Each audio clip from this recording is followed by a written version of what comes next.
Okay, so people may not realize, but I feel like I actually have three connections to this community. Okay, one is that I taught in Yeshiva Flatbush from 93 to 97. Okay, when I think, was there, I believe. Okay, and I've been teaching in Wright and Lindenbaum for many years, and thank God I've had some wonderful students from this community, several who are sitting right here. Okay, and thirdly, believe it or not, I actually live on the same block as Joseph and David Salem. Okay, I'm not sure how they ended up with houses in Alon Shvut. It's kind of a mystery to me. I've never understood it. Here we go. I guess we can explain it now. Okay. But and I've gotten to know the Salem kids, and thank God, I understand that Jesse is great programming here. I actually looked at the schedule today and was extremely impressed with it. Really, to have Mihal Biton and Tamir Granot, really excellent schedule. So well done. I'm glad to be part of it. I'll just mention one last introductory thing and then we'll start. Many of you know that the Talmud has two different kinds of texts and it goes back and forth between them. It has halachic discussions, let's say what are the optimal candles for Shabbat and Hanukkah, and then it has stories and ethical maxims, what we usually call the Agadot. And it's interesting that they chose to put them in the same book, not to have, you could have two books, there's the law book and the stories book. And in theory, that's what we'd expect, right? When we're reading Shulchan Aruch, we do not expect any stories, right? And that's good because there are no stories in the Shulchan Aruch. But when you're reading Talmud, all of a sudden, in the middle of the halacha conversation, a story emerges. And I think it's very important educationally because it's basically saying that there are different things we need to be a complete religious person. And law is part of it, but law is not sufficient. People need the inspiration of stories and the wisdom of stories and the like. So at that point, I think it's very important. And so I don't know what happens so much in the Sephardi culture, but in a lot of Ashkenazi yeshivot, the Agadic sections are not taken so seriously. Like yeshivot emphasize the legal portions and not so much the Agadic portions. So one of my educational goals in life is to put Agadot on the map. So I actually once wrote a book about it, in fact. Okay, I usually don't promote my own book, but I will today. Okay, fresh fruit and vintage wine, the ethics and wisdom of the Agadot. And some of the idea was really that our community should focus on these Agadic texts. So we're going to look at a couple of Agadic texts today that have to do with Churban Habayit. It's certainly appropriate during the 3 weeks. So I can go a little bit out of order if you don't mind. I don't know why I did it this way, but if we could jump to the second to last page, we'll do the last piece. Okay, very interesting Gemara in Baba Batra that's not as well known as some of the more famous Gemara. Like Kamsa is more famous. This is not as famous, but very, very interesting Gemara. Okay, now I think we're not so traumatized by Churban Habayit. We know that Judaism lives on without a Beit HaMikdash. We've done it for 2,000 years. That's not a chidush to us that we can still have a robust Judaism. But imagine you're there when the Beit HaMikdash is destroyed. Right? If you just think historically a little bit, it could be pretty traumatic, right? We have a very temple-centered religion. All of a sudden, we don't have a Beit HaMikdash. Where do things go from here? So I think you'll see some of the trauma in these stories. Here we go. Tana Rabbanan. Kishacharav Habayit Bashniya. When the second Beit HaMikdash was destroyed, Rabu Prushin b'Yisrael. There were a lot of ascetics in Israel. Shelo lechol basar v'shelo lishtot yayin. They said, we're not going to have meat and wine. They were so discouraged by the loss of the Mikdash, that's it, no meat and wine. Now, why meat and wine specifically? Nitfala and Rabbi Yeshua. So Yeshua wants to get to know this group. He becomes close with them. Amalem banayim b'fnei ma yetem ochlim basar ve'en atem shotim yayin. Why do you give up on meat and wine? Amrulo nochal basar shemimenu makrivin al gabi mizbeach v'achshav batel nishte yayin sheminaschil da mizbeach v'achshav batel. Meaning they're too painful. We associate both these food items with the Mikdash. We see meat, we think about the sacrificial order. We drink wine, we think about wine libation offerings. It's too painful, that association, we'll get rid of it. Now things get very exciting. Okay, there's a kind of argument in philosophy called a reductio ad absurdum. You try to take your opponent's position and push it further until it gets crazy. So let's say you're arguing with somebody and they say, I'm sorry? Oh, okay, that's true. It was originally the title, but then someone decided the title was either too long or too Latin, I'm not sure. But it got, even though Eli voted for it, it got punted. He was outvoted. Okay, so what's a reductio ad absurdum? So let's say you're arguing with somebody, they say, I think the ends justify the means. So you try to come up with more and more crazy cases to give them a hard time. So you say, oh, the ends justify the means. Would you arrest an innocent person to stop a fight, right? To stop a riot. So let's say they say, okay, yes. Then you try to make it harder. Would you kill an innocent person to stop a riot? Right? You try to push them to an uncomfortable position. You push it to an extreme. So notice, I don't know if anyone's ever pointed out. Yeah, it's interesting. You know, I have to think about it. Maybe that'll be my next year. Are slippery slopes the same as reductio ad absurdums? I'll have to think about that actually. Okay, now you distract me now, and I'm thinking about it. Okay, but in any case, that's what Rabbi Yeshua tries to do. So let's see if Rabbi Yeshua is successful. So he says, Amalem, wait, you're telling me you can't have meat and wine because of all your Beit HaMikdash associations? Lechem lo nochal. How can you eat bread? Shekvar batlu menachot. Right? Wouldn't you have the same association? There are flour offerings in the Mikdash. So every time you eat a piece of bread, you should say, this reminds me of the Mikdash. Now clearly, what does Rabbi Yeshua think? He's going to successfully push them, and they'll say, okay, I guess we can't do this. Right? He will use essentially a reductio ad absurdum. Right? Unfortunately, look what they say. They say, Efshar b'perot. Basically, what do they say? Yeah, you're right. That's it. No more bread. We are just going to eat fruit. Just like we gave up on meat and wine, we will give up on bread as well. Just fruit. Okay. Then Rabbi Yeshua thinks, I've really got them now. Here we go. Perot lo nochal.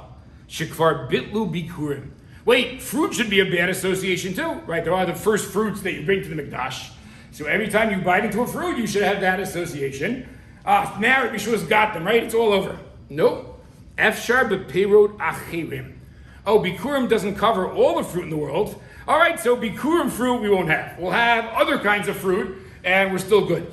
So this is part of my original title. Like, you got to be careful if you using a reductio ad absurdum against a fanatic, because maybe that's a good rule. Don't use reductio ad absurdums against fanatics, because what are they likely to say every time? Yeah, sure, we'll go with that too, right? Why not? You've convinced me. Okay, so Rabbi Yeshua is struggling here, right? He tried the bread move didn't work. Tried the fruit move, that didn't work.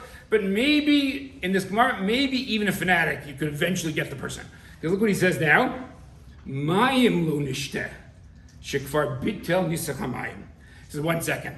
You can't even have water without a Beit HaMikdash association. Now it is true that all year round, the libation offerings are wine. Right? We don't really pour water on the Mikdash. But there's one, oh, very good. Was that you? Okay, excellent, guys. See, Lindenbaum has good hope for the coming year. Terrific.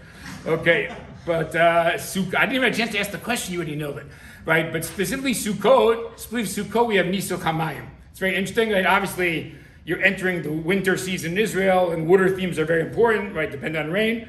So that's the only time where you have Nisuch Hamayim. But be that as it may, he says, well, you shouldn't have any water. Every time you have water, you say, oh my God, we don't do Nisuch Hamayim anymore. We lost the Mikdash.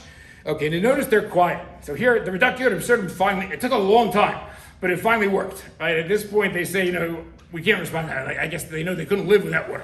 Okay, let's turn the page now. Okay, so first we're going to conclude this story and then do a contrast. Amalam banai bo vomer lechem shelo litabel kalikar yefshar. To not mourn at all is not possible. Shekvar nigzer gzera. So obviously we have to find some expression of mourning, but ulitabel yoter midai yefshar. But you can't mourn too much. And this is a wonderful rule that it's really worthy of a share in its own part. She'ein gozim gzera tzibur elimken gov hatzibur yechol lamod ba. So there's almost something democratic about rabbinic edicts, right? The rabbis are not supposed to gzera if it's too hard to keep. It's a very, very fascinating thing, right? I know some in the room are probably thinking the rabbis did not always adhere to this, okay? But in principle, right, there should not be a gzera that's just too difficult. And he's saying to just give up an entire, major food source is not really a possible reaction. So what should we do? So if we just skip to the fourth line, there's a very interesting minhag. Some of you probably have this in your homes.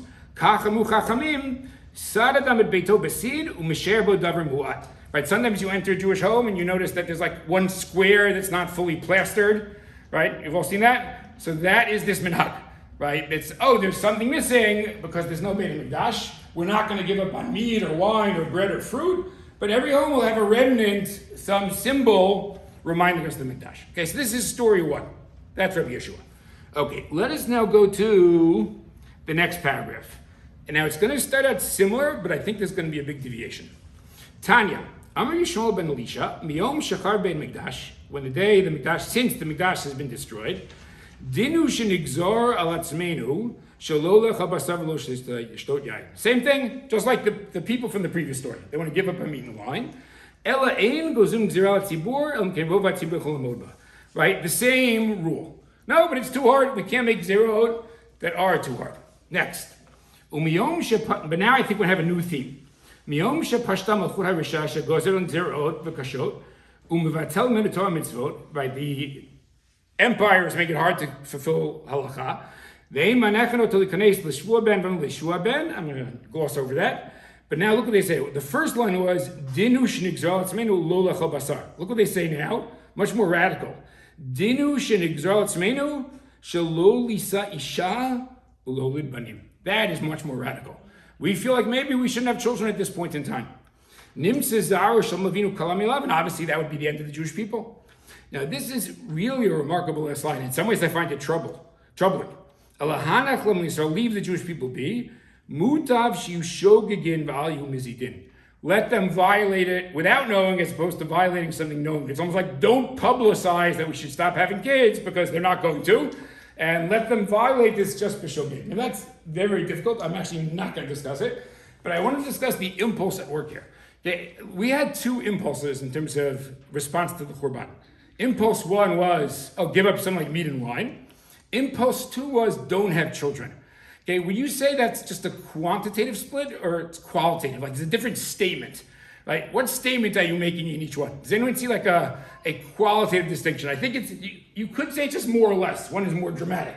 More dramatic to not have kids than to go meat and wine. But I think you're saying something different. What are you saying when you, I'm not supposed to walk to the side, right? Okay, everyone's going to wonder what happened to the speaker in the middle. Okay, what do you say? What statement are you making if you choose to not have children? We shouldn't continue. Yes. Yes, right, and I totally agree. I would even say maybe it's a statement that life is not worthwhile, right? Right, maybe with in a lack of Beit Mikdash world, maybe life is not worthwhile. If you think about it, having children is the greatest affirmation in the world. You think life is worthwhile, right? Because if you think life is pretty miserable, right? Well, maybe you wouldn't bring a child into a pretty miserable world. But if you think the world has tremendous potential to lead a good life, a fulfilling life, a happy life, you'd have a child. So I'll tell you one second. So I would suggest that not having meat and wine just means we'll give up some pleasure. It's not such a dramatic statement on like a more fundamental level. But not having children is a dramatic statement on a fundamental level, right? It's saying that, life is just too difficult. We don't have a Beit Mikdash. Might as well bring things to a closure. Yeah? I'm reminded of a passage in Yirmiyah, right before destruction, God instructs the Navi not to take a wife and not to have children, because that environment was not one where he would be able to raise a family like okay. that. There might be, in addition to saying that the nation has no future without a temple, there might also be this idea that we can't create families without the temple in our lives. I mean, it might also be like emotional, not in addition to saying something fundamental about how the nation operates. Okay, terrific. Ronnie, right? Yeah. Okay, haven't you know that I met Ronnie 2 years ago? It was very exciting because I was giving a guest year in Gush. And, in the Gush Yeshiva, Gemara is very much emphasized, the Brisker Derech and things like that. And here I met this boy who just went to learn Tanakh all day. It was quite exciting, actually. Okay, is that what you do today, Ronnie? Tanakh all day? Sometimes. We say when you're not in your CUNY classes? Sure. Okay. So I think he's right. It would be interesting to see where we have this theme in Tanakh. Like when we're told not to have kids or to have kids, like how does that play in? So I want to just point out that, I'll pick up on Ronnie's point. Maybe when we undergo tragedy, this issue always comes to a head. And maybe not even just in Nach, maybe you even have it in Chumash. So let's think about a Chumash example. So right after the Mabul, okay, what command does Noach get, or bracha, one of the two? Very good, Peruvu. Okay, now you could say that it's something very practical. Is that what they say? Okay. Peruvu or? The daughters wanting to have. Okay, very good. Okay, excellent. Okay, Jesse, it's a good crowd here. They make good, intelligent comments. Excellent. Okay, what's your name? Sam. Okay, that's very interesting what you said. Okay, that maybe, because again, you basically have two calamities in Breshit, right? You have the Mabul calamity and you have the stone calamity. And it is quite fascinating that they're both followed by the procreation theme. I think it's a very sharp point. I had never thought of it before. Excellent. See, it was worth coming out here. Okay, now the drive was worth it. Okay, so I realized, guys, after the Mabul, you could say to me, oh, Rabbi Blau, this is so easy. It's just pragmatism. Meaning if there are 8 people left in the world, obviously what we need to do is replenish it, repopulate it. So you don't have to have any fancy emotional reaction. You could just say, this is very practical. Okay, let us start repopulating the world, and we'll do a better job this time. However, Rav Meir Simcha Cohen from Dvinsk, in his Meshech Chachma, he sees the deeper idea here. It's not just the practicality of needing to replenish the world. So look at the Meshech Chachma, he says, Rak atem peruvu, v'lo tomru, don't say, lama neleid l'bahalav l'kila yon. There it is, right? Why should we give birth when it's just going to lead to destruction? Okay, so I think it's quite fascinating that he's saying, no, it's not just the pragmatics. When you experience calamity, one potential reaction is, we're not having kids anymore, right? The world is just too difficult and too painful. It's all over. And Puruvu is trying to counter that. Ronnie, you're going to be happy because we're going to get a Yirmiyahu reference in a second. Okay?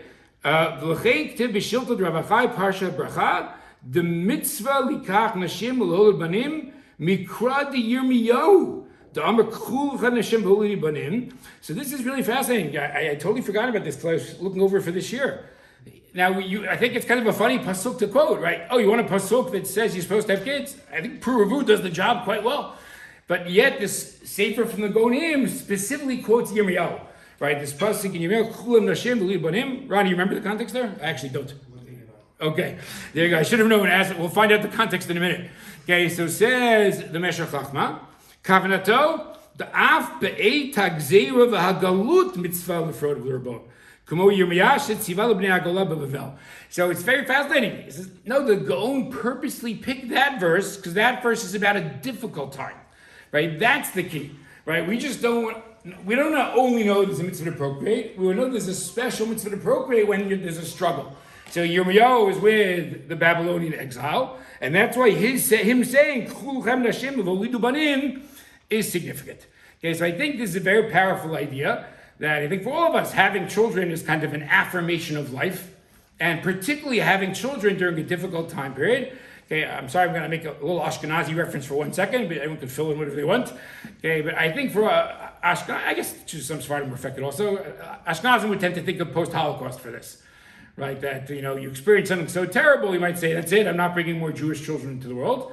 And many people have the exact opposite reaction, like, I'm going to make sure to have a lot of kids to, replenish the energy of Am Yisrael. So I'll take comments in 1 second, but this is theme 1. Theme 1 is this idea of affirming life during a difficult period, and apparently having children is when push comes to shove. Where have we seen that? We saw that in the Gemara in Baba Batra, which even suggested maybe post-Hurban we don't want to have kids. And according to Rav Meir Simcha, that's exactly the Puruvu after the Mabul, trying to counter that sentiment. And Samuel made a very good point, which is even post-Stone, there seems to be this sense that, procreation is a theme that needs to come to the fore at this moment. Okay, Ronnie, you want to say something? Yeah, the context is he's sending the letter to the exiles in Babel. Try to rebuild whatever you can, have kids, and take wives. That's okay, great. Okay, anybody else on point 1? We'll go to point story 2. Okay, terrific. Let us go to story 2. So let's go to, we're going to go to the first page now. Now we'll actually start going in order.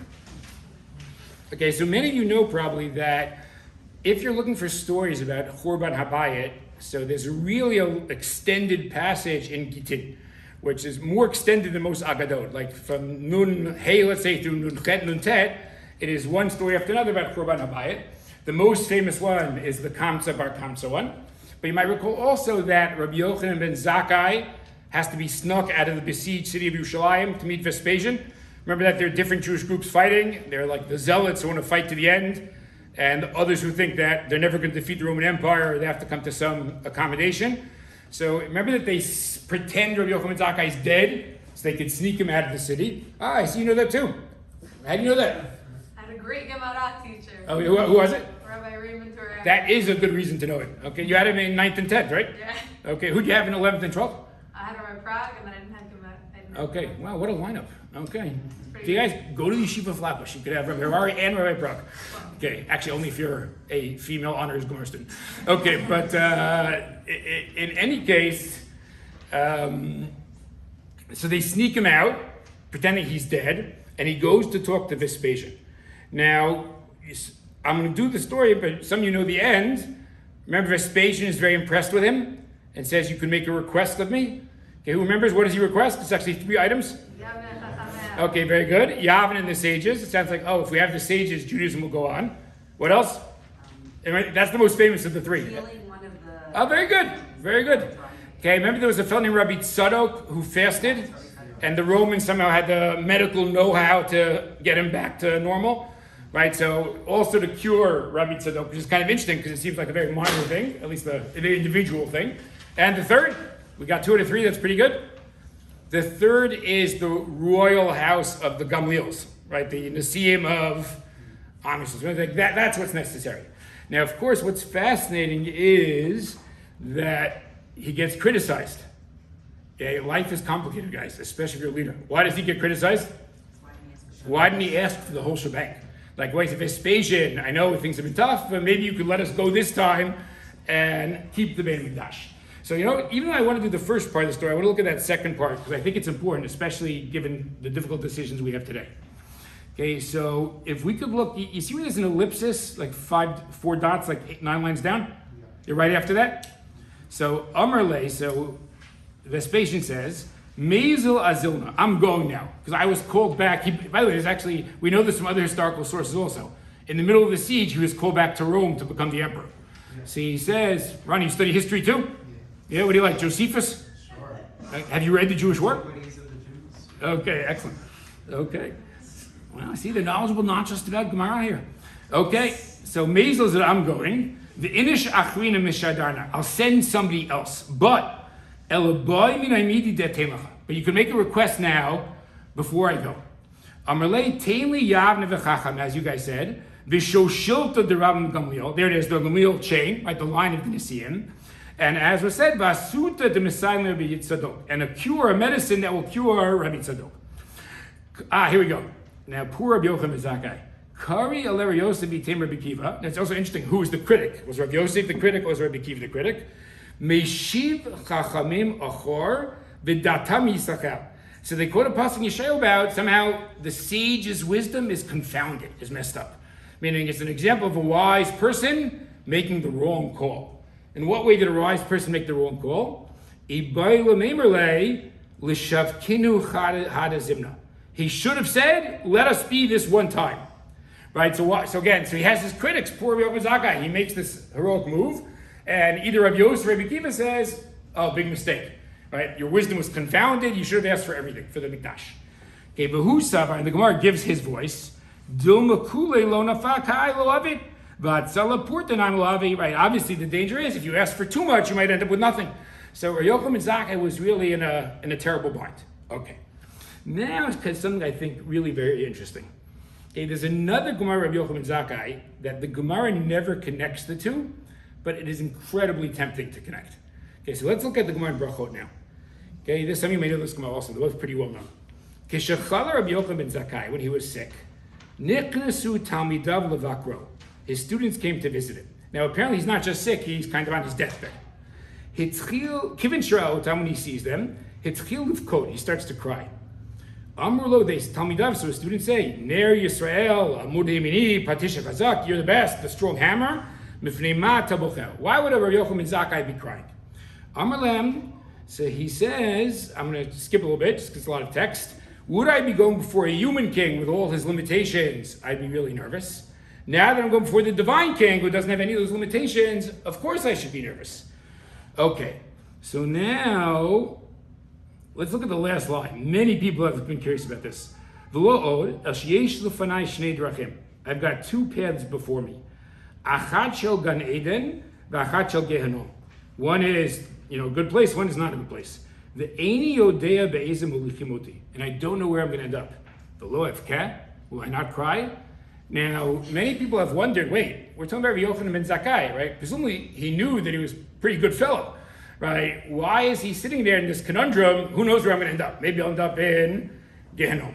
Now, I admit, some of you could say to me, it's just his humility. Like, maybe great people are humble, they don't really think they're great. Okay, but what else might suspect is lurking here?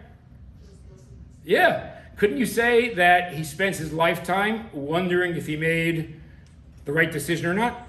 I think if that's lurking in the background, so at that point, it's not so easy to feel good about what you did. But I think this is crucial. I hope that this doesn't depress anybody, but I think sometimes you have to have sort of sympathy for people who have to make a fateful decision. And what's even worse sometimes is you can't even tell after the fact, right? We like to say, oh, after the fact, you know if you're right or not. So we do know Yochanan ben Zakkai enabled Am Yisrael to survive. So in that sense, it was a good move. But wait, would Vespasian actually have given in? We'll never know, right? And Yochanan ben Zakkai himself did not know. So I always think about this in terms of modern day state of Israel. I really don't know why anybody would want to be the prime minister of the state of Israel, right? The kind of decisions of responsibility you have to make. Like, thank God, like I just have to decide if I'm like teaching the Rashba or the Ritva, right? I mean, I guess there's something at stake there, but right, nobody's going to die as a result. Like, I guess unless you really don't like the Ritva. Okay, but it's usually like we don't deal with those kind of decisions, right? But, and not only that, what I would say, but I think right, the previous talk was about politics, right? Right, so it's not obvious to me. Like maybe some people think it's always obvious what to do. I don't think it's always obvious what to do. Right, things are very complex. Political issues, by definition, are quite complex. So here, A, you're called upon to make a very, very difficult decision. B, even after the fact, you don't really have sometimes you know if you were right or wrong. I guess we could say, launching an attack in 1967 against Egypt was a good idea. Right, there I think you could feel afterward, that was pretty clear. But a lot of times, even afterward, you're not sure, did it pay off or did it not pay off? So Rav Soloveitchik says this very beautifully. Okay, I just going to read it because I think it's beautifully expressed. Rav Soloveitchik has a book called The Rub Speaks. In Hebrew, it's called Chamesh Roshot. I know it's not the same translation. But he talks about this story. And he says, Ki yeshnon she'elot she'ein mumsolam psak chad v'chalak b'shulchan aruch. I think it's an important lesson for life also. Like, we like clarity. We like when things are definitive. So we'd love to, we have a dilemma. Look it up in Shulchan Aruch, Siman, Lamed, Hey, and we're good to go. But what if there's decisions in life that are not like that? They don't have a definitive answer in the Shulchan Aruch. Yesh lifsok ba'orach intuitivity. So you're kind of forced, I think we all agree, right? You have to use your intuition on some level, right? There's no clarified answer. And what happens? Lefamim ein ladat im psak hayanachon olo. Sometimes you'll never know if the psak was correct. And now he says something really powerful. B'shvil shololim v'kanaim. Oh, if you're a zealot, kal ma'od liftor kol mini b'yod. Right? Let's say I'm a black and white thinker. There's a certain advantage to being a black and white thinker. Oh, I know the obvious answer. It's obvious what we should do. But what if life is often gray? And then the black and white thinker is not really, I feel like, what are our major dilemmas in life? Our major dilemmas tend to be like there's a clash of values, a clash of alternatives. It's not so clear which way to go. So says Rav Soloveitchik, that was exactly Rabbi Yochanan ben Zakkai. Even more, think about the timing pressure. So if we skip to the fourth line, I think we'll all grow sympathetic to Yochanan ben Zakkai. Et achra hazot, this decision, hayar Yochanan ben Zakkai laso toch daka achat. Vespasian didn't say, I'll give you a month to study the situation. But he said, like now, before I head back to Rome, tell me what you're going to ask for. So I would say, I think, in terms of Yochanan ben Zakkai as a person, we should have a certain amount of sympathy for him. He had to make a very tough decision in a split second. I realize that Rabbi Akiva and Yosef thought he was wrong, which is their prerogative, but I think however you slice it, you have to have sympathy. I think that explains the Gemara in Brachot, why at his deathbed he's very nervous, because he never knew for sure they had made the right call. And I would say it's a lesson for all of us, like to realize, sometimes we can be sure about certain decisions, but realize a lot of life's most important decisions are not like that. There's a lot of gray in this world, a lot of difficulty in this world, and to have some sympathy for the difficulty in making those decisions. Yeah, Ronnie? If Rabbi Akiva really said that, but historically speaking, what do we make of the fact that the Bar Kokhba revolt failed? That is a great question. Okay, so the truth is, it's very interesting what he just said, because on the one hand, Rabbi Akiva, as a critic, it makes a lot of sense historically. But on the other hand, maybe there's an argument against it. Just to explain, Rabbi Kiva was famously a supporter of Bar Kochba, right? The revolt that was at the century after the HaHurban Habayit.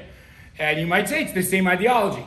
Rabbi Kiva doesn't want some like half-hearted win. He wants the total win. So just like he wants the total win in the Bar Kochba rebellion, he wants the total win here in which the Beit HaMikdash will not be destroyed. So I totally agree with you. It is interesting though that the Bar Kochba rebellion ultimately fails. So Ronnie's suggesting maybe there should have been a certain lesson there for the Rabbi Kivas of this world that the total win is not attainable. So I will say one thing, Ronnie, it's a very good question. Maybe it's better than my answer. By the way, in theory, Rabbi Kiva could have made this statement before the Bar Kochba rebellion happened. Right? You were thinking that also? Yeah, it's possible. Or the alternative is to somehow say the scenario in the Vespasian is somehow qualitatively different than, which again, I think you'd have to work out the argument. But it is interesting that it's Rabbi Kiva. I think it is quite interesting. Okay, any other comment on Agadot number 2? Okay, great. We're going to go to Agadot number 3. Oh, now I have to make a tough call. Which one to go to? Okay, how many of you feel like you know Kamsa Bar Kamsa well already? All right, so we're not going to go with Kamsa Bar Kamsa. Okay. That's true, but we're still I'm going to try to, you're right, we could have gone back to Kamsa Bar Kamsa, but we're going to stick with this story. Okay, now we did the end of the story. The end of the story when Vespasian says, ask me what you'd like, and we saw about the dilemma. But there's an earlier part. So let's go to the top of the page.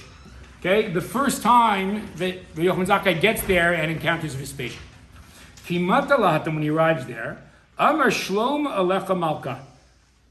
Okay, by the way, I know I shouldn't take a break to do this, but I'm going to teach you Aramaic for 1 second, if that's okay. It's very easy to go from Hebrew to Aramaic, because all you have to do is put an aleph at the end of the word. Okay, it's great. Just keep putting an aleph in the word, you can speak Aramaic. For example, how do you say the world in Aramaic? Well, Olam becomes Alma, right? So here, I'll even do one more. Okay, I have to tell the story. It's okay, because it's not Tisha B'Av, right? So it's not this. I can be a little more lighthearted, right? Okay, so I was once, my first time ever in an Uber in Manhattan, I had a Yemenite cab driver. So how do you make your conversation with your Yemenite Uber driver? So I said to him, I know how to say snow in Arabic. So he was kind of taken aback. He goes, do you speak Arabic? I said, no. So he goes, well, what is it? So obviously it's thalga, which I might be mispronouncing it, but apparently I'm right. Okay, so he wants to know how I knew. So it's pretty easy, because let's say go from Hebrew to Aramaic. So Hebrew is obviously sheleg. So a lot of you probably know that there's another phenomenon that shin sounds in Hebrew tend to be tough sounds in Aramaic. So sheleg is teleg, but then you also have the phenomena of the aleph at the end. So snow in Aramaic is talga. Okay, but then, thank God, I have sons who study Lashon. So I discovered that are there Arabic speakers in the room? Okay, so you'll correct me if I'm wrong. But apparently when Hebrew has shin and Aramaic has tough, Arabic has th. Is that correct? Yeah. Okay, so I realized, so it's pretty straightforward, right? Shele becomes talga, and you move it to Arabic, it'll just be talga. There it is. Okay, so now you all know how to say snow in Arabic and why you can say it that way. Okay, so let's go back over here now. Okay, you all speak Aramaic now and Arabic. Okay, so obviously Malka is Melech. So he says to Vespasian, greetings, king. Now Vespasian is not currently the king, right? So that's kind of surprising. You get a death penalty. I'm not the king. And you call me the king. What's going on?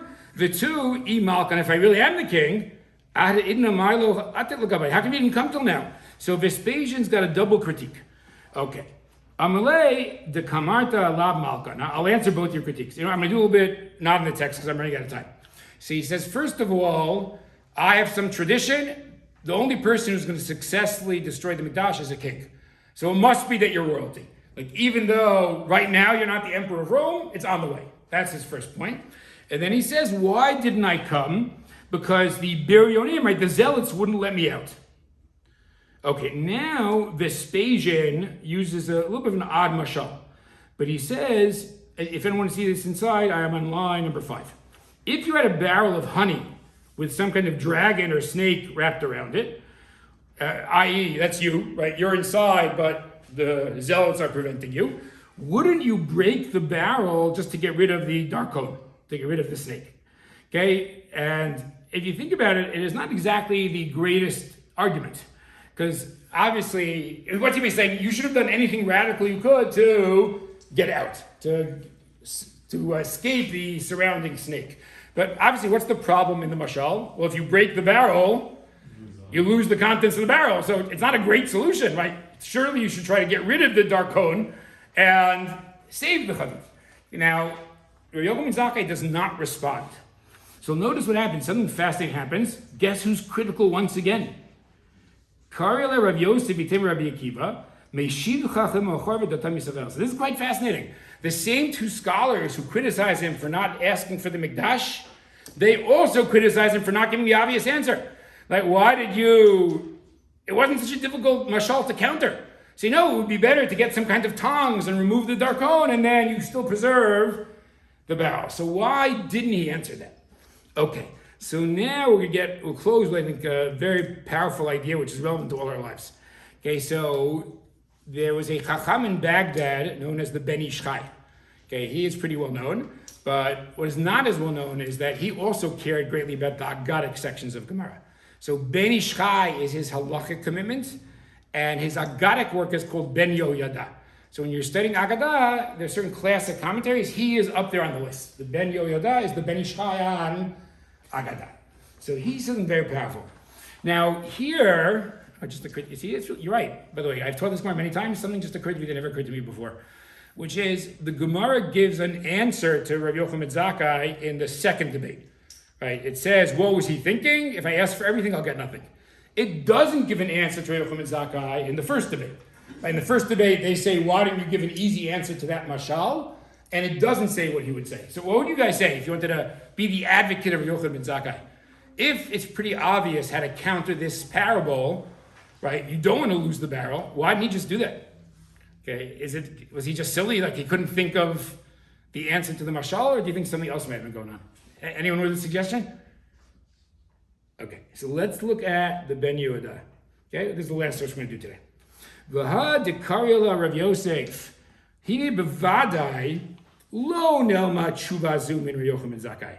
It's not that he couldn't think of the answer. Ach shatak. He was quiet. Shelo ratzah laharik havikuach imo. He didn't want to extend the debate. Even though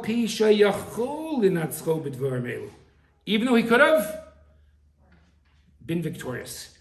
He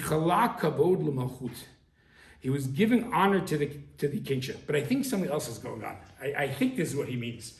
And I think this is an absolutely crucial point, which is, okay, everyone knows the phrase, a Pyrrhic victory. Okay, you have a victory, but it's not really so victorious. Right, there was, I think, a Roman general once named Pyrrhus who won a battle, but lost all his troops. And he said something like, a few more victories like this and we're done for. So that's where the phrase Pyrrhic victory comes from. So let's say he won the argument. Is that his goal here? It's like debate team versus Vespasian. Let's say he's going to go on to the finals of the debate team. No, what's his goal? Exactly. So it doesn't pay to win the argument. This is not where it's at. Right? The argument is not about, could I have found a way out of the city? Should we have destroyed the barrel? That's kind of peripheral. What things really matter is when we're getting to the request of Yavna, the Chachamel. So Yochanan ben Zakkai says, you know what? I could win this argument, but it doesn't help to win this argument. So I will let Vespasian have the last word and then move on to something else where indeed he is successful. So I think this is my last point today. I think there's also a very powerful point here. Now I realize most of us are not in such a momentous occasion about HaHurban Abayit and things like that. But doesn't it happen all the time that we're in kind of these side arguments and we might get caught up and we feel the absolute need to have the last word? So I just want to point one thing out. I made this point before, maybe Eli's heard it from me or Jojo, which is it can't be that you have to have the last word in every argument. Because think about it, if both sides have to have the last word in every argument, right, they're going to argue forever, right? That is the only possible conclusion. So apparently what must you have to do at some point? And somebody must say, okay, I already got my point across. They can have the last word, like hopefully I was successful, but it can't be that I always have to argue to the nth degree. It just can't be. And sometimes, I'll even give you another example. Probably we've all struggled with this. Like you had a good argument with somebody, like 2 days later you thought of the great line I should have said, right? So do you feel a need to run back and wait, we gotta restart so I can say that great line? Like maybe sometimes in life you can just let it be, right? Okay, I didn't say the great line. Like life really will go on quite happily without my restarting the argument. So I think here, hopefully I've convinced you, I really feel like I love all of Gemara, I admit it, but there are people who struggle with the halakhic parts of Gemara. And I think many of those people will not have the same struggle with the Agadot parts, right? The Agadot parts really speak to us in a very profound way. And I think we saw 3 examples today, right? Example number 1, this idea of HaHurban or calamity, creating the issue of having children comes to the fore, crucial time to have children. And then number 2, we talked about making difficult decisions where there is no answer in Shulchan Aruch, and the grayness and how perhaps Rabbi Yochanan and Zakkai struggled with that. Okay, and finally we talked about Rabbi Yochanan and Zakkai's perhaps very wise decision that he could have in fact had a killer answer, but life is not about winning every argument. Okay, there are more important things in life. All right, anybody able to close and comment or question? Okay, a pleasure learning with you. You guys keep it up.